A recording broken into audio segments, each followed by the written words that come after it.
चलो तो hello everyone, hello class 11th। आज अपन लोग क्लास 11th की एक इंट्रोडक्टरी क्लास लेंगे। आप लोगों ने कभी ना कभी किसी ना किसी वे में सुना होगा कि क्लास 9 और क्लास 11 जो रहती है वो टफ क्लासेस होती हैं, लेकिन अगर आप लोगों को मैं अपने फिजिक्स के सब्जेक्ट के बारे में बात करूं तो वो बहुत ज़्यादा टफ लगेगा नहीं। रीज़न बिहाइंड दिस इज कि जो भी 11th क्लास में आप पढ़ रहे हो ना, वो पूरा का पूरा एक फिजिकल वर्ल्ड है। फिजिकल वर्ल्ड मतलब जो भी आप असली में चीज़ें देख सकते हो, जो भी चीज़ें आप असली में देख सकते हो, उनके बारे में अपन स्टडी करेंगे। थोड़ा सा डेप्थ में करेंगे, केसेस के बारे में पढ़ेंगे, हर एक चीज़ में क्या क्या प्रोबेबिलिटीज़ हो सकती हैं वो प्रोबेबिलिटीज़ पढ़ेंगे। तो कहने का मतलब यही है कि आपको 11th क्लास टफ नहीं लगेगी अगर आप अपने कॉन्सेप्ट्स क्लियर करेंगे तो। ठीक, तो आज अपन लोग फिजिक्स का सबसे पहला चैप्टर चालू करते हैं, that is units and measurement.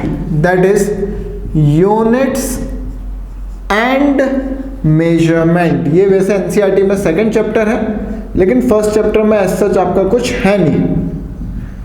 तो अपन लोग चालू करते हैं सेकंड चैप्टर से, और फिजिक्स का पहली यूनिट से आप कह सकते हो, that is units and measurement, है ना।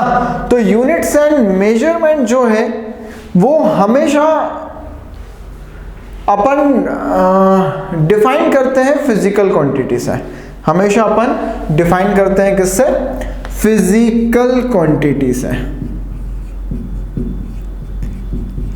Sir, what do you mean by the term physical quantity?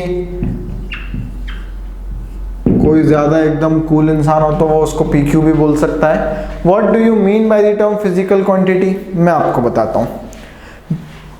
पहले डिफाइन करते हैं, फिर लिखते हैं।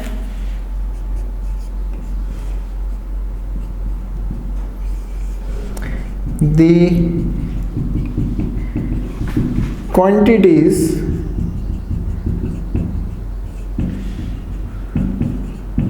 which can be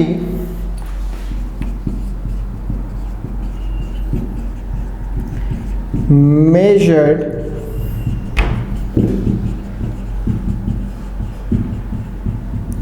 bye an instrument. सबसे पहली चीज, फिजिकल क्वांटिटीज वो क्वांटिटीज होती हैं जिनको अपन इंस्ट्रूमेंट से मेजर करते हैं। एंड सबसे मोस्ट इंपॉर्टेंट चीज, and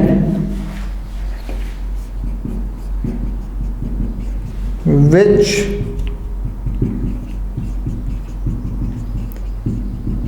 describes the law of physical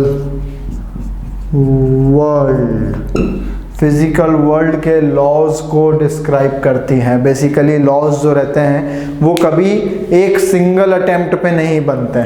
single attempt पे नहीं बनते मतलब क्या बोला मैंने कि जैसे आप लोगों को पता हो, आपने प्रीवियस क्लासेस में पढ़ा होगा कि न्यूटन की लाइट की थ्योरी थी, और लाइट के जो उसके लॉज थे उसको लैपलेस ने क्या किया था? मॉडिफाई किया था, है ना।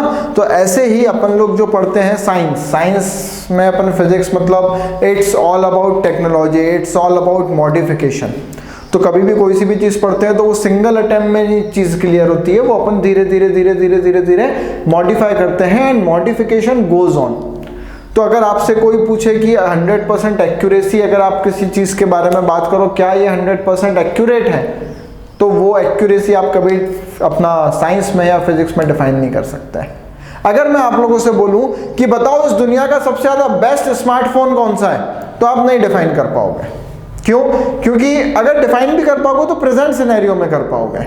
अगले साल कुछ नए स्मार्टफोन्स फिर लॉन्च होंगे जो अभी की कॉन्फ़िगरेशन से और ज़्यादा अच्छी कॉन्फ़िगरेशन के होंगे। ऐसे करके हर साल उसकी अपग्रेडेशन होता रहेगा, होता रहेगा, होता रहेगा।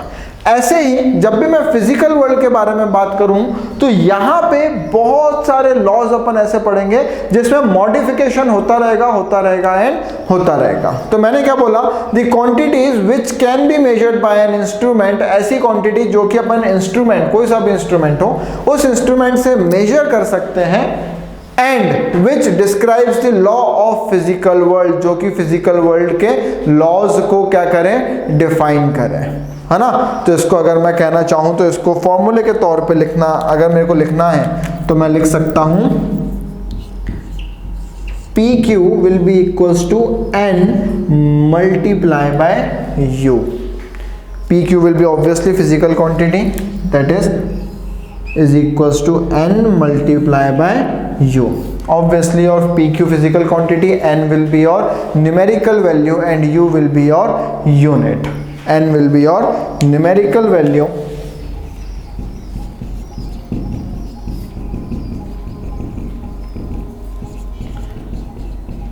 है ना, मैग्नीट्यूड आप कह सकते हो, and U will be your unit, PQ will be your physical quantity, है ना। न्यूमेरिकल वैल्यू किस चीज की, किसकी, तो it is number of times of unit, number of times of unit. अभी मैं आपको हर एक चीज क्लियर करूंगा, डरने वाली कोई बात नहीं है।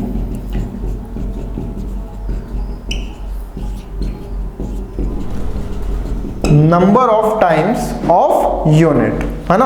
अब यूनिट क्या होती है पहले ये डिफाइन करते हैं। What do you mean by the term unit? Unit क्या होती है? यूनिट कुछ नहीं होती, unit is just a kind of comparison. Unit is just a kind of comparison. दो चीजों के बीच में कंपैरिजन अगर करना है तो वो कैसे कंपेयर कर सकते हो? यूनिट के बेसिस पे।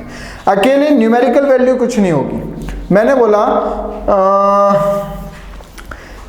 मैंने बोला कि भाई मेरा जो परसेंटेज है दैट इज 69, है ना। या फिर अगर मैं बोलूं कि मेरा वेट 69 है तो 69 क्या है? ग्राम है, किलोग्राम है। या मैं बोलूं कि एक बंदे की हाइट जो है वो 170 है तो वो 170 क्या है? सेंटीमीटर है ना। तो यहाँ पे क्या है, जब तक आप यूनिट नहीं लगाओगे, देखो 69 kg and 69 centimetre, these two things are different. कैसे आपने इसको डिफरेंट बोला? क्योंकि एक है केजी और एक है सेंटीमीटर। और अगर एक केजी है इसका मतलब क्या हुआ कि वो क्या है? आपका वेट। और अगर एक आपका क्या कहते हैं सेंटीमीटर है, इसका मतलब वो क्या है? आपकी लेंथ। तो यूनिट जो है, unit is nothing, it is just a comparison. Unit is nothing, it is just a comparison. दो चीजों के बीच में अगर आपको कंपेयर करना है तो वो आप कैसे कंपेयर कर सकते हो? यूनिट के बेसिस पे। And n is number of times of that unit. ठीक है, जैसे कि अगर मैं आप लोगों को बात करूं कि मैं तो एक, देखो मैंने बनाया एक शेर। शेर आता तो है नहीं अपन को बनाना, अपन ट्राई करते हैं बनाने का। ठीक है, यह है आपका एक शेर। और अब मैं बनाता हूं चूहा। यह है आपका एक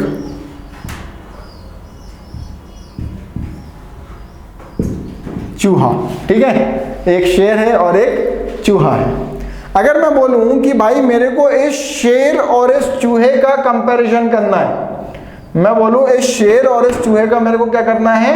कंपैरिजन करना है। तो बताओ ये कंपैरिजन कैसे करोगे? वेट का कंपैरिजन करना है। तो मैं बोलूं, एक एग्जांपल दे रहा हूं, मैंने बोला weight of elephant will be equals to, अबे एलिफेंट कहां से आ गया? Weight of lion is equals to 150 times of weight of चूहा। ठीक है, मतलब जो भी लायन है उसका वेट चूहे के वेट से 150 टाइम्स है। तो ये क्या किया मैंने? ये मैंने किया आपका कंपैरिजन। ये क्या किया मैंने आपका? ये किया मैंने कंपैरिजन कि भाई ये 150 times, number of times of unit. तो जो भी वेट ऑफ चूहा है उसका 150 टाइम्स अगर मैं करूंगा तो वेट ऑफ लायन निकलेगा, है ना। तो ये क्या कर रहा हूं मैं? कंपैरिजन। तो unit is nothing, it is just a comparison. आप कुछ भी चीज में कर लो, जैसे कि एक ये अपन ह्यूमन बीइंग बना देते हैं, है ना।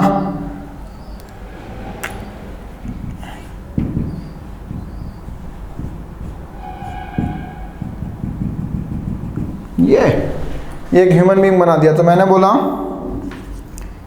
Wait of lion is 2 times of weight of human, है ना। तो ये मैं कर क्या रहा हूं कि जो लायन का वेट था वो ह्यूमन से 2 टाइम ज्यादा है, 2 टाइम ज्यादा है। तो मैंने क्या बोला, न्यूमेरिकल वैल्यू जो है वो यूनिट के टाइम्स कर देना, नंबर ऑफ टाइम्स, और यूनिट को क्या करेंगे अपन, यूनिट से कंपैरिजन करेंगे, है ना।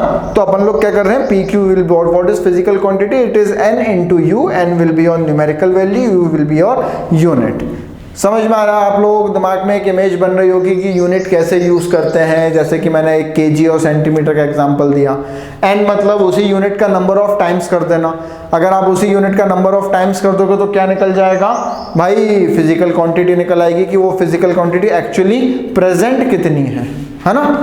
अब ये फिजिकल क्वांटिटीज जनरली 3 चीजों में डिवाइडेड रहती है। ये फिजिकल क्वांटिटीज जनरली 3 चीजों में डिवाइडेड रहती है। पहले तो आप बोर्ड कॉपी कर लो और उसके बाद फिर मैं आप लोगों को पढ़ाता हूँ कि फिजिकल क्वांटिटी को अपन कैसे डिवाइड कर सकते हैं। पहले बोर्ड कॉपी कर लो आप लोग सभी लोग। चलो, तो ये जो फिजिकल क्वांटिटी है, ये जो फिजिकल क्वांटिटी है, ये फिजिकल क्वांटिटी अपन 3 पार्ट्स में डिवाइड कर सकते हैं। 3 पार्ट्स में अपन डिवाइड कर सकते हैं। चलो करते हैं डिवाइड। सबसे पहला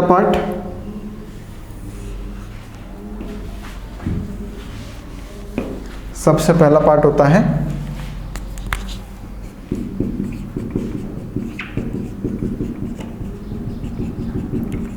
फंडामेंटल फिजिकल क्वांटिटी, ठीक है। नेक्स्ट होता है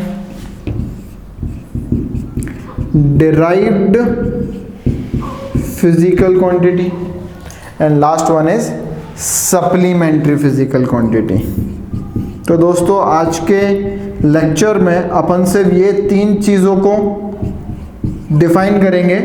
अपन थोड़ा सा जल्दी डिफाइन करेंगे क्योंकि मेन मोटिव जो है वो मेरा सिर्फ और सिर्फ इन तीनों फिजिकल क्वांटिटी के बाद डायमेंशंस पे आने का है। लेकिन डायमेंशंस आज की क्लास में अपन नहीं पढ़ेंगे, लेक्चर थोड़ा सा लंबा हो जाएगा तो उसको अपन शॉर्ट रखेंगे। तो सबसे पहले इन तीनों को मैं शॉर्ट में आपको डिफाइन कर रहा हूँ और अपन आगे बढ़ते हैं। तो ये तीनों फिजिकल क्वांटिटी लिख लो and right down the heading fundamental physical quantity. Fundamental physical quantity जो होती है, अगर फिजिक्स में बात करूं तो there are 7 fundamental physical quantities. Basically fundamental physical quantities are quantities which do not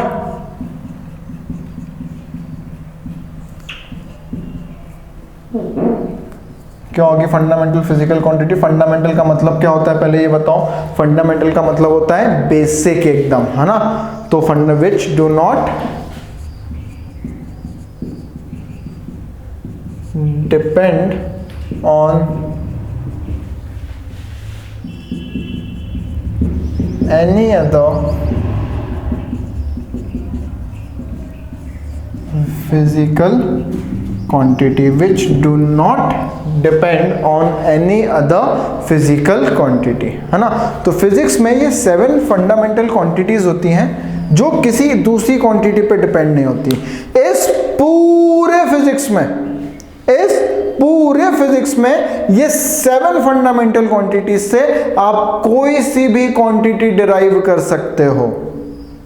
ये 7 फंडामेंटल क्वांटिटीज को मिला के इस फिजिक्स में कोई सी भी क्वांटिटी आप क्या कर सकते हो, डिराइव कर सकते हो, कोई सी भी क्वांटिटी इस 7 फंडामेंटल फिजिकल क्वांटिटी से, है ना। And what is fundamental physical quantity, which do not depend on any other physical quantity. और इससे आप कुछ भी डिफाइन कर सकते हो, कुछ भी जो आपकी मर्जी हो, ठीक है। मैं टेबल बनाता हूं। सपोज ये हो गई मेरी फिजिकल क्वांटिटी, ये हो जाएगा इसका SI यूनिट, और ये हो जाएगा इसका सिंबल। ठीक है, चलो मैं लिख लेता हूँ और फिर आपको बताता हूँ, है ना। जब तक आप लोग बोर्ड कॉपी कर लो। चलो, तो ये है आपके 7 फंडामेंटल फिजिकल क्वांटिटीज, जिसके बेसिस पे आप इस फिजिक्स में कोई सी भी फंडामेंटल क्वांटिटी आप डिराइव कर सकते हो, है ना। सबसे पहली होती है आपकी लेंथ, उसकी ऐसा यूनिट होती है मीटर, डिनोटेड बाय एम। मास आप लोगों को पता है, टाइम आप लोगों को पता है, टेम्परेचर की ऐसा यूनिट, साइंटिफिकली ऐसा यूनिट जो होती है केल्विन होती है। अपन लोग जनरली डिग्री में मेजर करते हैं, लेकिन उसकी ऐसा यूनिट केल्विन होती है। इलेक्ट्रिक करंट आपने प्रीवियस क्लास 10th में पढ़ा हुआ है। ल्यूमिनस इंटेंसिटी जो होती है, इसमें कई लोगों को थोड़ा सा डाउट आता है। तो basically luminous intensity is nothing, energy of light कह सकते हो, है ना। लाइट का कि एक पर्टिकुलर लाइट के पास कितनी ज़्यादा एनर्जी है, तो उसको अपन बोलते हैं ल्यूमिनस इंटेंसिटी। इसकी जो ऐसा यूनिट होती है that is candela, denoted by CD।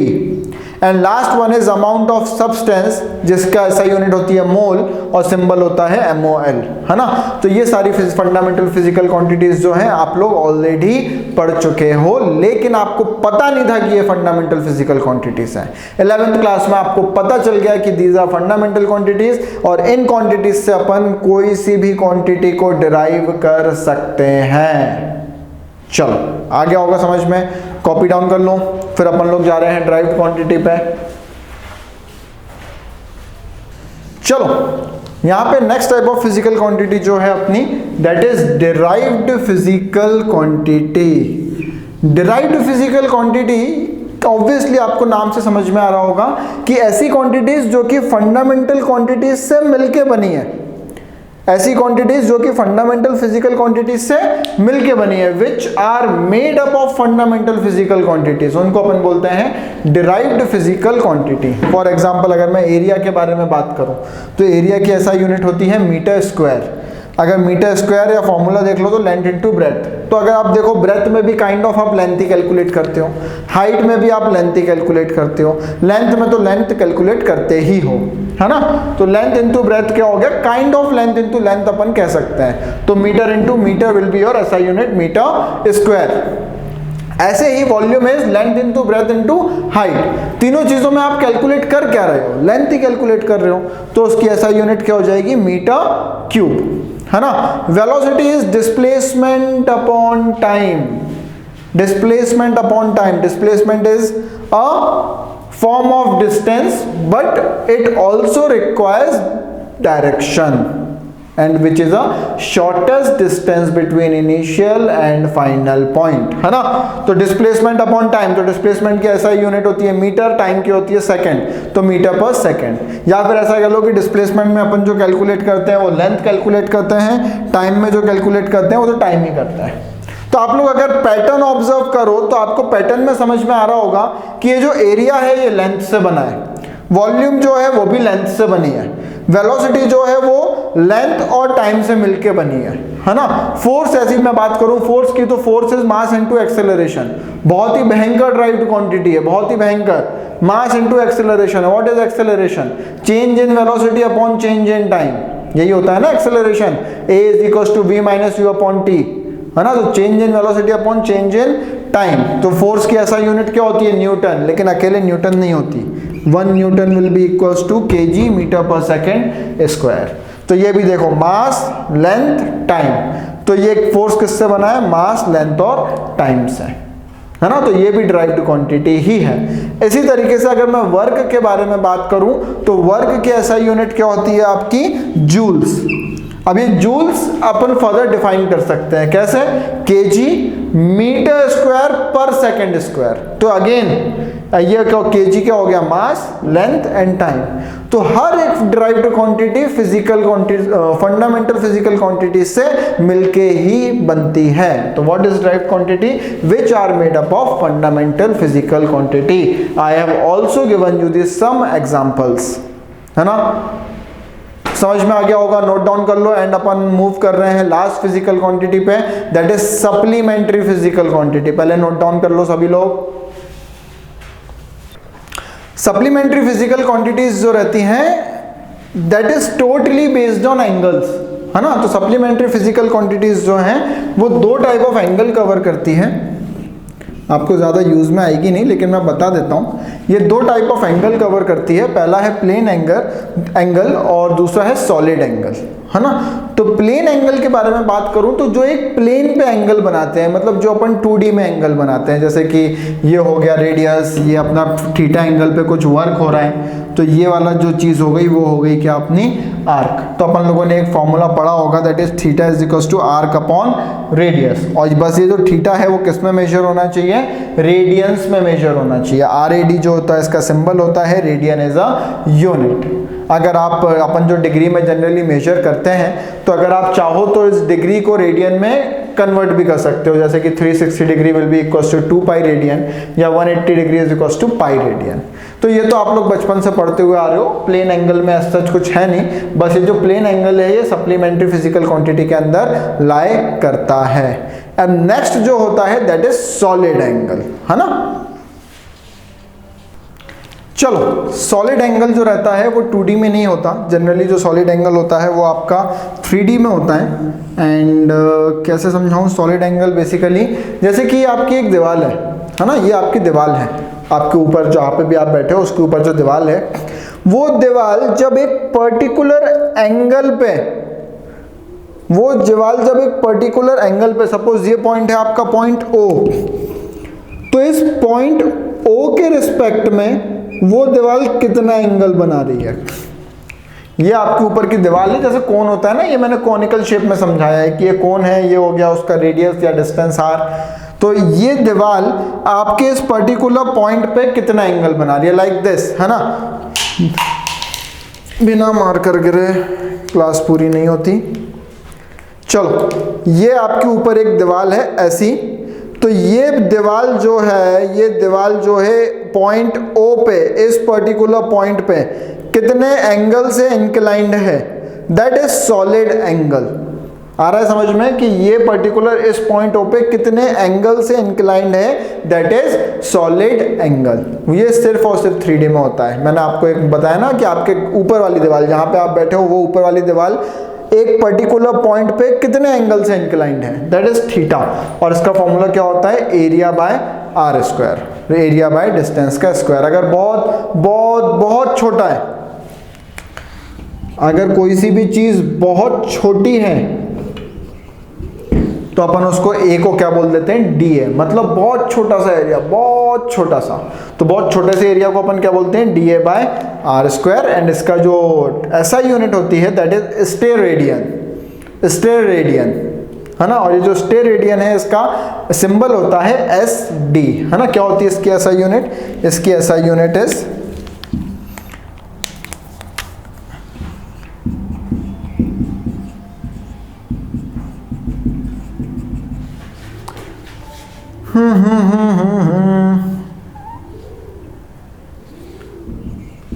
ठीक है, और सिंबल होता है SD। ये मैंने आपको कुछ यूनिट्स एंड मेजरमेंट का इंट्रोडक्टरी पार्ट बताया। नेक्स्ट लेक्चर से अपन लोग चालू करने वाले हैं क्या, डायमेंशंस। तो खुश रहो और पढ़ते रहो। All the very best.